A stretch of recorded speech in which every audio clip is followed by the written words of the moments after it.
আজকে আমি এই গাছটার গ্রাফটিং কিভাবে করতে হয় সেটা দেখাবো। এটা হচ্ছে একটা অ্যাডেনিয়াম গাছ। এই অ্যাডেনিয়াম গাছটাতে আমি আগে থেকে কেটে রেখেছি এই যে ডালটা, এই ডালটা কিভাবে গ্রাফটিং করব। তো প্রথমে আমাকে একটা ব্লেড নিতে হবে, যে ব্লেডটা আমি আগে থেকে স্যানিটাইজ করে রেখেছি এবং ব্লেডটা অবশ্যই খুব ধারালো হওয়া দরকার। তো আমি এই গাছটার এমনভাবে কাটবো যাতে আমার যদি এটা সাকসেস না আসে তাহলে দ্বিতীয়বারও করতে পারবো, সেই মতো আমি এখানে একটা কেটে নিচ্ছি, একটু জায়গা রেখে কাটছি। এখন আমি যে গাছটা আমার বীজের গাছ, সেই গাছটা থেকে ডালটা কেটে নিয়েছি এবং এটা ফেলে দিয়েছি। তো এবারে আমি যেটা গ্রাফটিং করব, সেই গাছটা, এই যে গাছটা, এটা আমি নিয়েছি এবং এই গাছটা যেহেতু আমি গতকাল কেটেছিলাম, তো আমি একটু অংশ কেটে নিচ্ছি। এই যে আঠাটা যেটা রইল, সেই আঠাটা আমার কিন্তু কাজে লাগবে। এই গাছে যে আঠাটা বেরোচ্ছে সেটা আমার কাজে লাগবে। এবারে আমি এখানে দেখিয়ে দিচ্ছি, এখানে অনেকগুলো নট আছে। এই যে নৌকার মতো শেপের যে নিচের দিকটা নৌকার, সেই দিকটা হবে আমার নিচের দিক। তো মোটামুটি আমি 3টে নট রাখবো, 1টা 2টো 3টে, এরকম 3টে রেখে আমি এখানটা কেটে নিচ্ছি। খুব সাবধানে কাজ করবেন, কারণ এটা ধারালো ব্লেড। এইবারে এই যে হলো পেলাম, হ্যাঁ, অনেক সময় বুঝতে অসুবিধা হয়, নৌকার দিকটা নিচের দিকে থাকবে। এই অবস্থায় আমি একটুখানি এই যে ওপর দিকটা আছে, এখানে একটু ফাঙ্গিসাইড লাগিয়ে দিলাম, যাতে এই ডগাটা যাতে না ফাঙ্গাস ইনফেকশনে নষ্ট হয়ে যায়। এবারে এই যে আমি লাগিয়েছি, এই যে কেটেছি, এবার এই যে ভেতরের যে মজ্জাটা, হ্যাঁ বন্ধুরা, ভেতরে যে একটা মজ্জা থাকে, এই মজ্জাটার সঙ্গে এইখানে যে মজ্জাটা আছে এটাকে আমি লাগিয়ে দেবো। খুব সোজা প্রসেস। এবারে এইভাবে আমি দেখিয়ে দিলাম। এখন আমার দেখুন এটা এখানে রাখা আছে এইভাবে। এবারে আমি একটা প্লাস্টিকের টুকরো নেব, যে প্লাস্টিকটা সহজেই টানলে বেরিয়ে যায়, এই ধরনের প্লাস্টিক নেবেন। তো নিয়ে আমি এই প্লাস্টিকটাকে এর উপরে টাইট করে লাগিয়ে দেবো। এমনভাবে লাগাবেন বন্ধুরা, এইখানটা কিন্তু খুব কেয়ারফুলি লাগাবে যাতে এইখানটায় ঠিকঠাকভাবে লেগে থাকে। এবারে আমি এটাকে একটা গার্ডার দিয়ে আটকে দিচ্ছি টাইট করে। এই আমার হয়ে গেল। এই যে আমার এটা গ্রাফটিং আমার কমপ্লিট হয়ে গেছে। এরপরে এটাকে একটা আমি পলিথিন দিয়ে আটকে দেবো। এইরকম একটা পলিথিন দিয়ে এটাকে আমি আটকে দিচ্ছি। এটাতেও আপনি গার্ডার ইউজ করতে পারেন বা দড়ি, যেটা সুবিধা। তো আমি এখানে একটা গার্ডার দিয়ে মুড়ে দিলাম এবং এইটাকে আমি একটু রোদের থেকে ছায়া জায়গাতে রেখে দেবো। দেখুন আমার গ্রাফটিং কমপ্লিট হয়ে গেছে এবং আমি এটাকে রেখে দেবো দিন 15-20 জন্য। এমন একটা জায়গা রাখবো যেখানে ডাইরেক্টলি রোদ আসবে না।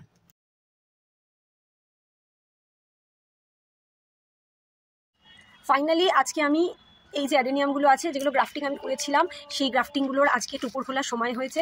মোটামুটি এগুলোর আমি প্যাকেটগুলো খুলে দিয়েছি। অনেকগুলোই আমি করেছিলাম, তার মধ্যে দেখি যে আজকে কি সিচুয়েশান আছে, কটা আমার সাকসেস হলো সেগুলোও দেখাবো। তো মোটামুটি যেহেতু শীতকাল তাই একটু সময় বেশি লাগলো। এটা যদি ফেব্রুয়ারির দিকে করেন তাহলে একটু সময় কম লাগে, ফেব্রুয়ারি মার্চের দিকে করলে এটা সময়টা কম লাগে।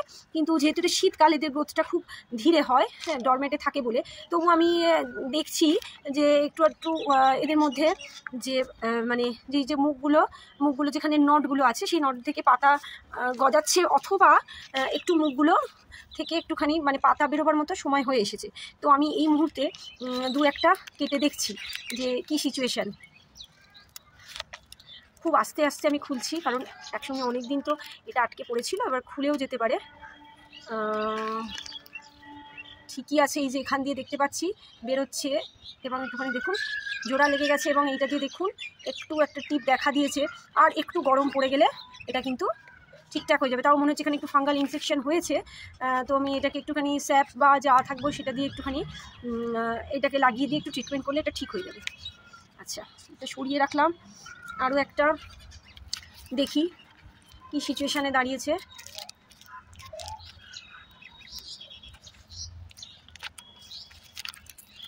আস্তে আস্তে এটাকে খুলছি খুব সাবধানে। এটাও জুড়ে গেছে বন্ধুরা, এটাও জুড়ে গেছে এবং এটাও আস্তে আস্তে একটু করে এর থেকে পাতা গজাবার মতো অবস্থায় এসেছে। আমি এটাকে খুলে দিলাম। আরেকটা দেখি, এটা তো আটকেছিলাম গার্ডারটা দিয়ে, গার্ডারটা মোটামুটি উঠে গেছে। এই দেখুন এটাতেও কিন্তু এই যে গাছের বেরোবার যে টিপ অংশটা, এটা হয়ে গেছে। আরেকটা এটাও করেছিলাম, এটার কিছু সিচুয়েশনটা দেখাচ্ছি আপনাদের কাছে। এটার এখনও কিছু দেখা যাচ্ছে না, কোনো টিপ দেখা যাক।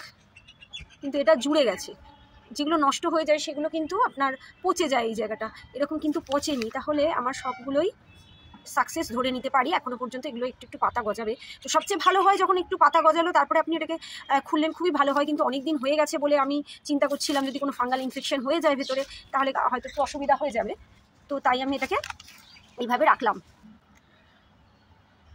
এরকম অবস্থায় আছে। তো মোটামুটি আমার 4টে যে গ্রাফটিং এখানে আছে, আরও কিছু আছে অন্য জায়গায় রেখেছি, তো সেগুলো মোটামুটি সাকসেস ফুল হয়েছে। তবে একটি আমার পচে গেছে, আমি ওটা ফেলে দিয়েছি, মানে গাছটাকে ফেলিনি, আমি ওটা রেখে দিয়েছি গাছটাকে ওখানে, আবার পরবর্তীকালে আমি গ্রাফটিং করব বলে। তো বন্ধুরা, এটা যদি ভালো লেগে থাকে তাহলে অবশ্যই লাইক করবেন। ধন্যবাদ।